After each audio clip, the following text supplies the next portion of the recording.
अस्सलाम वालेकुम रहमतुल्लाहि व बरकातहू। जनाब अज माशाल्लाह ब्लैक बीतल अमृतसरी माशाल्लाह पठोरा लिया ने ते उम्र बिरा दी 10 तो 11 महीने और माशाल्लाह चंगे हाइट कद दे विच उचाई बिरा जिहड़ी है पई 32 तो 33 इंच माशाल्लाह दी उचाई ने। जिंदा वेट 40 तो 35 तो 40 kg है पिया और माशाल्लाह वेल भी चेक कर सकते हैं, चंगी लंबी वेल च और दोम वेखो बिल्कुल तीर वाली कर सीधी।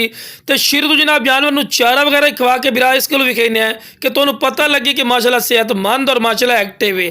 तो पैर बनने क्योंकि तुहानूं वीडियो सिर्फ बना के चेक करवानी होंदी है। तो खूबसूरत माशाल्लाह चीज़ ने, डबल हड्डी है माशाल्लाह पठोरा ने। अगर ये अच्छी संभाल करसो तो बिरा आराम नाल 100 kg 120 kg तक वजन कर जासी 2023 की कुर्बानी वास्ते। अगर कोई बकरियां वास्ते रखना चाहे फिर भी माशाल्लाह जबरदस्त चीज़ ने। तो माशाल्लाह पठोरे के कन्ना के लापर भी चेक कर सकते हैं, चंगे लंबे कन वाइट अख दे विच ने और बैठवें सिंह मोटे सिंह ते बैठवें सिंह ने, खूबसूरत चीज़ ने। ते आंडी पठोरा बिरा अगर कोई बकरियां वास्ते रखे फिर भी माशाल्लाह जबरदस्त चीज़ है। तो खूबसूरत माशाल्लाह चीज़ है। लो बिरा इस तो बाद टोर फिर के भी खा रहे हैं कि माशाल्लाह सेहतमंद और माशाल्लाह एक्टिव भी ने।